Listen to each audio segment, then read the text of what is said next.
Madame, monsieur, bonjour. Bienvenue dans notre premier rendez-vous de l'actualité de ce samedi 14 novembre. Vous venez de suivre cette édition spéciale de TF1 consacrée à cette terrible attaque terroriste perpétrée en région parisienne hier soir. C'est évidemment une actualité qui nous concerne et qui nous touche. Une attaque revendiquée par l'État islamique, l'organisation Daesh, de l'organisation de l'État islamique. Le bilan est terrible. Quelques 128 morts, 300 blessés dénombrés à cette heure, la plupart de ces victimes dans la salle de spectacle Le Bataclan.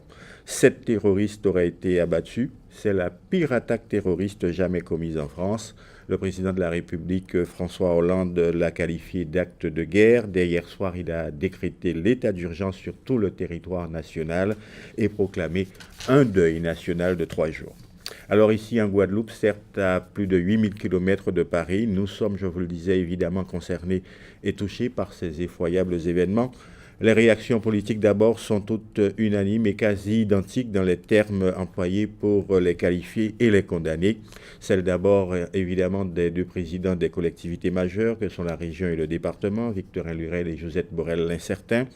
Et en pleine campagne électorale des élections des régionales de décembre, les principaux candidats ont décrété une trêve dans les manifestations politiques prévues. Victorin Lurel, Harry Chalus, Laurent Bernier, pour ne citer que cela. Madame Kosciusko-Morizet, numéro 2 du Parti Les Républicains, a interrompu hier soir un meeting aux côtés du maire de Saint-François pour retourner à Paris en toute urgence. Le président du conseil régional, lui, Victorin Lurel, a appelé à une marche silencieuse à Pointe-à-Pitre mercredi prochain avec une halte devant la sous-préfecture de Pointe-à-Pitre, symbole de l'autorité de l'État. Alors si cet état d'urgence est effectif dès aujourd'hui en France métropolitaine, en Guadeloupe, des mesures de sécurité sont aussi annoncées, notamment à l'aéroport Paul Caraïbe. Les précisions avec Muriel Barlagne. À l'aéroport Paul Caraïbe, les agents de la police aux frontières sont en attente d'instructions de la préfecture. Il s'agirait de renforcer des contrôles des passagers. Peut-être même que le double contrôle pourrait être rétabli, à savoir le contrôle au retour de la métropole. Ce dernier est interrompu depuis 2010. Pour l'instant, le niveau de vigilance est celui mis en place depuis 2001, après les attentats du 11 septembre. Des sites sensibles sont sous surveillance depuis janvier 2015 dans le cadre du plan Vigipirate. C'est le cas de lieux de culte comme la synagogue de Gosier, où des agents de la police nationale se relaient. Par solidarité et pour cause de deuil national, le conseil départemental a annulé les événements qui auraient dû avoir lieu ce week-end. Il a fermé les sites culturels dont il a la gestion, comme le Fort Fleur d'Épée, les bibliothèques et médiathèques. Les citoyens ordinaires, les citoyens guadeloupéens, eux, réagissent aussi à ce drame. Réaction, condamnation et indignation, mais aussi inquiétude, car beaucoup de Guadeloupéens, dès hier soir, se sont souciés du sort de leurs proches, qui, on le sait, sont nombreux en région parisienne. Et donc, les réseaux sociaux ont été particulièrement animés, comme nous l'explique Richard Scott-Tamar. Les nouveaux moyens de communication ont tenu une place toute particulière dans la diffusion de l'information, comme nous montrent ces images prises par des portables lors des attentats. Facebook, de son côté, a mis en place une alerte permettant de savoir si vos contacts vivant à Paris se trouvent en sécurité. Les Guadeloupéens ici ne sont pas restés insensibles et ont tenté, comme tout le monde, de joindre leurs proches. J'ai appris la nouvelle hier soir via Facebook. Et donc du coup j'ai pensé tout de suite à ma famille et mes amis qui sont en métropole. J'ai essayé d'appeler mes enfants, je les avais pas, j'ai eu quand même j'ai eu peur en fin de compte en les appelant de ne pas les avoir, j'avais la peur et tout, même pour mes neveux et tout, et puis après qu'on a su qu'ils étaient déjà rentrés parce qu'il y en a un qui est parti quand même au Parc des Princes quand même, qui a entendu les bruits et tout, et qui est rentré quand même chez lui, et je dis à Dieu merci. Là, naturellement, tout simplement, on a appelé tous nos proches, d'autant plus moi j'ai des parents qui travaillent directement dans le métro. J'ai un ami qui habitait tout près du Bataclan, donc je me suis assuré qu'il n'était pas concerné par cet attentat. Comment j'ai fait pour entrer en contact? Ce sont mes enfants qui m'ont contacté pour me donner, quand je suis arrivée, je leur ai envoyé un SMS pour leur dire que j'étais bien arrivée. Et ils m'ont répondu, maman, t'as vu ce qui s'est passé et tout. Et toutes mes collègues aussi, je leur ai fait un snap. Je leur ai envoyé un snap et puis ils m'ont répondu, Chichi, regarde la télé, regarde ce qui se passe et tout. Effectivement, on a été chez mon beau-frère et j'ai vu ce qui s'est passé malheureusement. Et en plus, j'avais un de mes fils qui était au stade. Et ma fille qui n'était pas très loin non plus où ça s'est passé. D'ailleurs, il a une collègue qui est traumatisée parce qu'il faisait un peu de départ d'un collègue. Ils ont été un petit peu très touchés par ce truc et un petit peu traumatisés par ce qui s'est passé. Voilà ce que nous pouvons dire à cette heure sur les répercussions de ces terribles événements à Paris, répercussions bien sûr en Guadeloupe. Vous pourrez très certainement même suivre cette actualité dans un instant dans les éditions nationales de TF1. Dans le reste de l'actualité est d'abord sportive chez nous avec nos deux clubs engagés au 7e tour de la Coupe de France. Le CSM, malheureusement, il y a tout juste une demi-heure, s'est incliné face au FC Mulhouse, un club de CFA. La rencontre était disputée à Mulhouse même, au stade de l'An 3. Les Mouliens ont été battus 2-1. Ils ont d'abord été menés 2-0 à la mi-temps avant de revenir en seconde période et de rater quelques occasions très franches. Comme d'habitude, me direz-vous. Alors, on mise désormais sur l'Étoile de Morne-à-l'Eau qui, dans moins de 3 heures, recevra le club de CFA 2 de la région parisienne, l'UJA Maccabi, une équipe supposée être à la portée des Mornaliens qui se sont retranchés dans un petit hôtel du Gosier pour bien se concentrer et préparer cette rencontre. Le reportage d'Éric Pommier. Loïc Labuty, capitaine de l'équipe de l'Étoile de Morne-à-l'Eau, a le pas déterminé. Demain, en effet, c'est le grand jour. Le 7e tour de la Coupe de France que l'équipe joue à domicile sous le terrain des Abîmes. L'adversaire à battre n'est autre que l'équipe de Maccabi, formation d'Île-de-France. Le capitaine sait qu'il y a une mission à accomplir, jouer son propre football sans laisser de place au hasard. Nous, on est une équipe nouvelle, mais bon, ce qu'on va retenir, c'est que demain, c'est un match, c'est 90 minutes, voire 120 minutes et tir au but. Mais il n'y a pas de match retour. Pas comme en championnat où on a peut-être droit à l'erreur, même une fois, non. Là, c'est jouer son match à fond et essayer d'aller gagner.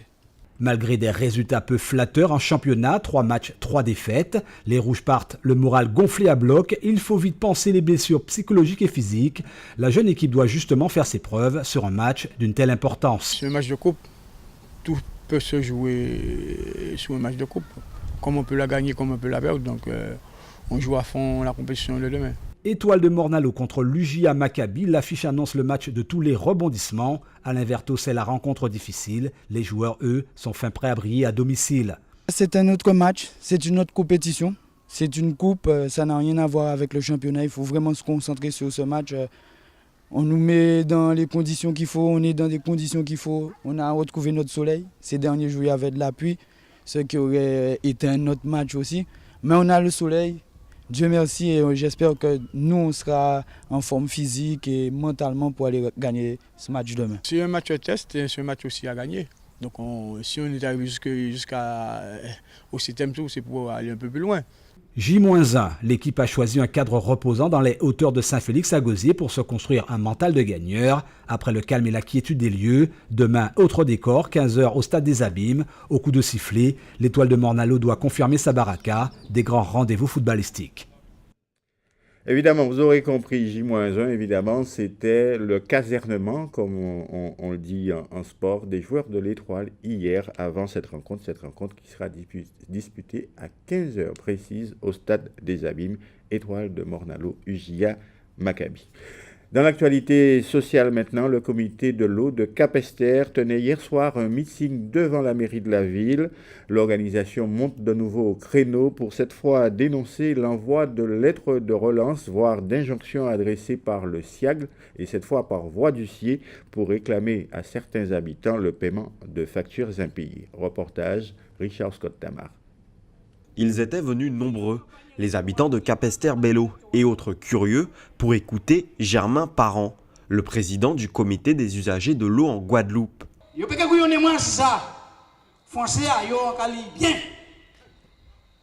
l'eau, c'est le bien commun de la nation, c'est de l'eau nous toutes. Nous pas ni droit payer de l'eau, nous devons payer le service rendu. Mais comme pas ni service rendu, Zot tout qui là qui resté 8 jours, 10 jours, 15 jours, pas ni de l'eau. Tout le monde a crié mon téléphone, hein. Monsieur parent, pas ni de l'eau, ni 10 jours, pas ni de l'eau, ni 15 jours, pas ni de l'eau, ni 5 jours.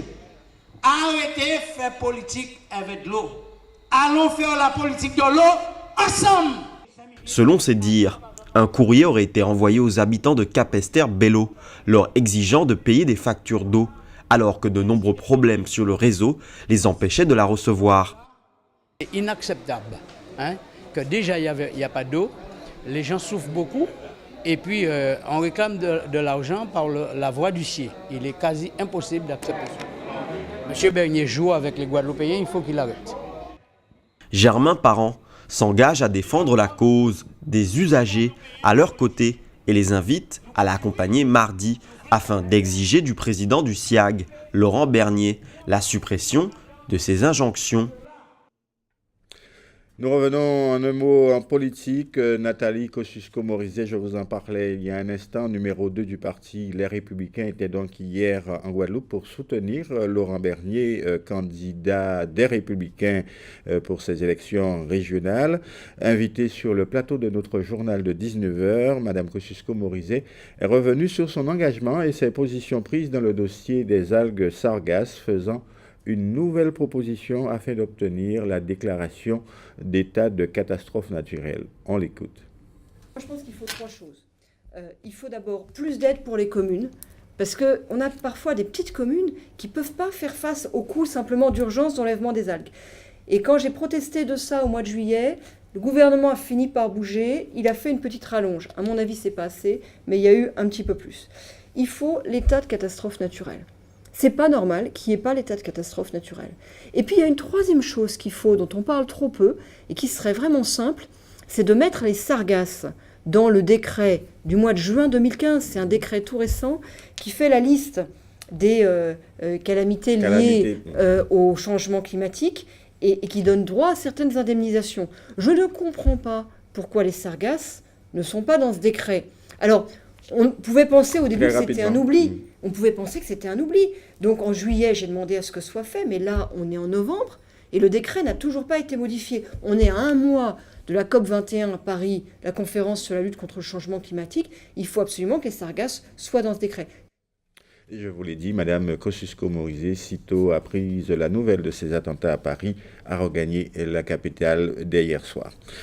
On en vient maintenant à l'actualité dans notre grande région de la Caraïbe, une actualité résumée par Karine Gielman. Brésil, l'autre scandale Volkswagen, le constructeur automobile allemand emporté par un scandale lié au trucage des données d'émissions polluantes de quelques 11 millions de véhicules, fait actuellement l'objet au Brésil d'une enquête pour responsabilité de crimes contre l'humanité.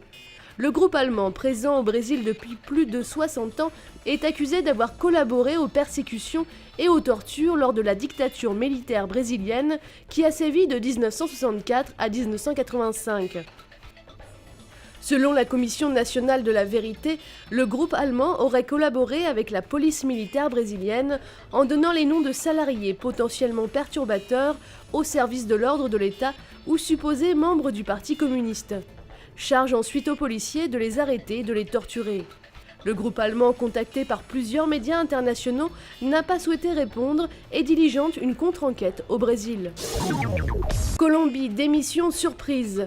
Luis Bedoya, le président de la Fédération de football colombienne, a contre toute attente présenté sa démission lundi, expliquant sa décision par des raisons personnelles.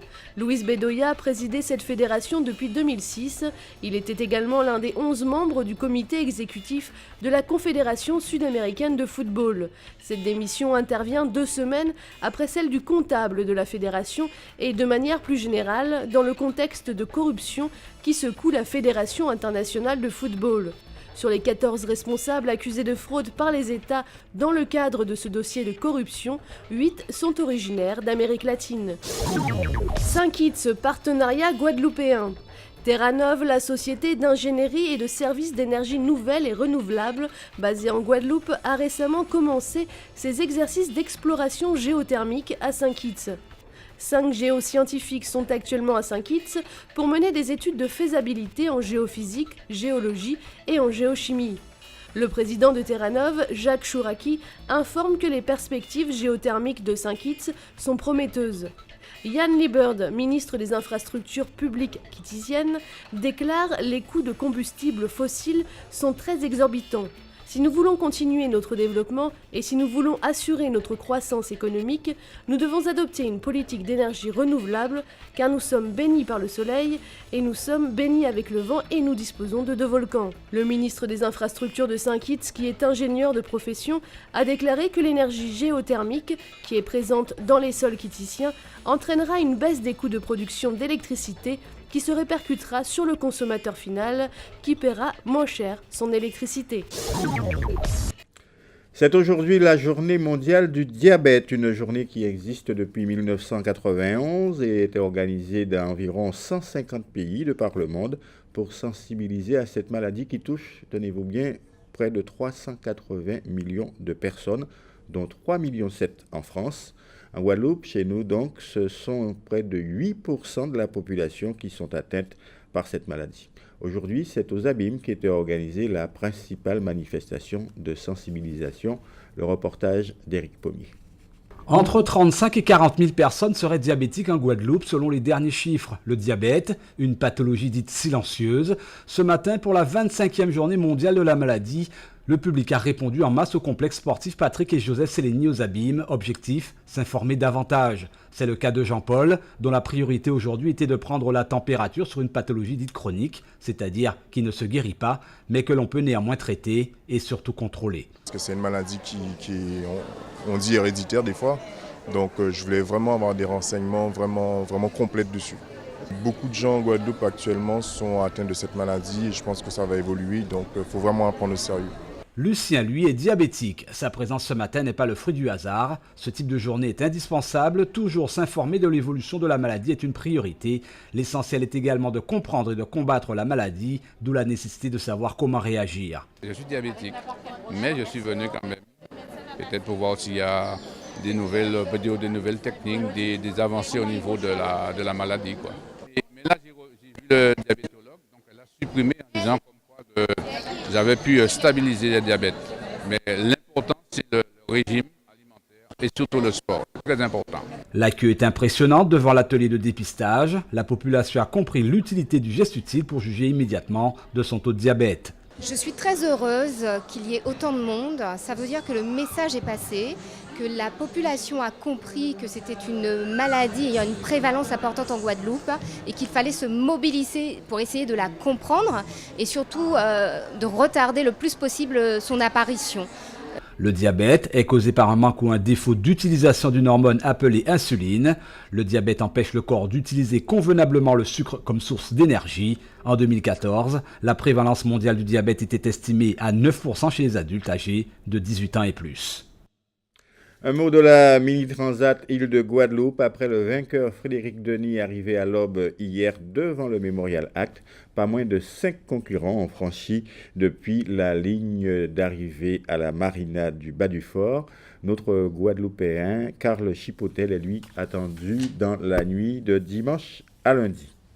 Le temps qu'il fera maintenant cet après-midi sur notre archipel, le beau temps et le soleil un peu partout, hormis une petite zone nuageuse avec des risques d'averses sur les hauteurs de Saint-Claude et dans la région de Cap-Esther. Je ne voyais pas cette carte. Les températures, et voilà, c'est fait. Les températures atteindront 30 degrés, en particulier en région pointoise. Il fera donc très chaud à la Désirade ou encore à Marie-Galante. Dans un instant, le journal de TF1, il sera évidemment essentiellement question de ces terribles attentats commis hier à Paris, attentats revendiqués par l'organisation Daesh de l'État islamique. Je vous retrouve à 19h pour le second rendez-vous de l'actualité régionale. Vous pouvez évidemment suivre toutes nos informations sur notre site alizé.com. Excellente journée sur Alizé. Je vous retrouve, je vous l'ai dit, à 19h ce soir.